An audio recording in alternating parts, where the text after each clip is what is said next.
According to the team leader, Albert Water Management Zone, Dr. Guma, the project aims to strengthen the capacity of the Albert Water Management Zone staff in their roles as the primary coordinating entity and support the restoration and implementation of priority catchment management measures using nature-based solutions such as reforestation and wetland restoration.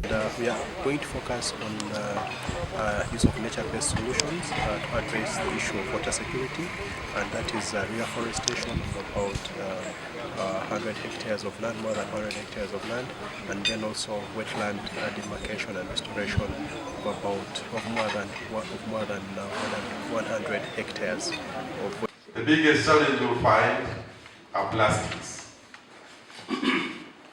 The biggest challenge you'll find is pollution of the whole system, and this one has to be addressed.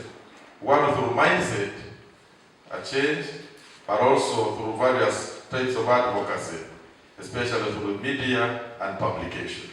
The $1.3 million project will also seek to restore and demarcate wetland systems on their buffer zones, soil and water conservation structures, established restoration of the degraded landscapes through afforestation on private and public land, among others. Richard Rabuhinga, the district chairperson Kabarole, also doubles as Mpanga Catchment Committee chairperson, called on partners to put more emphasis on catchment protection and restoration of the riverbank stabilization. First of all is protection and conservation of the catchment, the riverbank system, and the riverbank stabilization.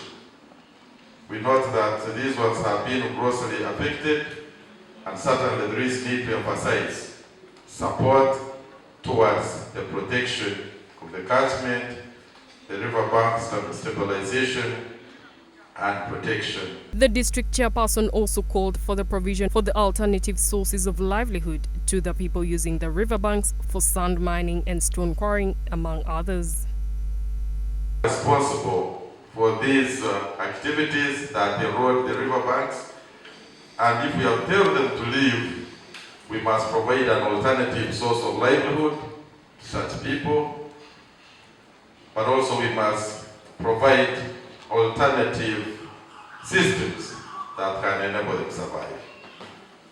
Dr. Kolist Tindimugaya, the Director of Directorate of Water Resources Management in the Ministry of Water and Environment, who represented the Minister of State for Water, tasked the implementers of the project to utilize the resources effectively to realize the objectives. Other partners' current remedial actions represent a small coverage of the catchment. It is estimated that these activities are covering about 20% of the total area of the catchment. Therefore, we call upon all partners and stakeholders to come forward and contribute to the restoration of the catchment. Dr. Tindimugaya says that as the ministry, they have come up with guidelines to protect water sources, which he says are yet to be made into laws aimed at restoring all water catchments. Developed water source protection guidelines, and these water source protection guidelines are going actually to be gazetted as laws when we finalize the review of the Water Act next year, and it will be a requirement. It will actually not be an option. It will be a requirement for all of those who are benefiting from this resource to put money in a basket to restore these catchments. The ministry has revised the national water policy and act, and we have tried to look at how we can innovatively mobilize resources.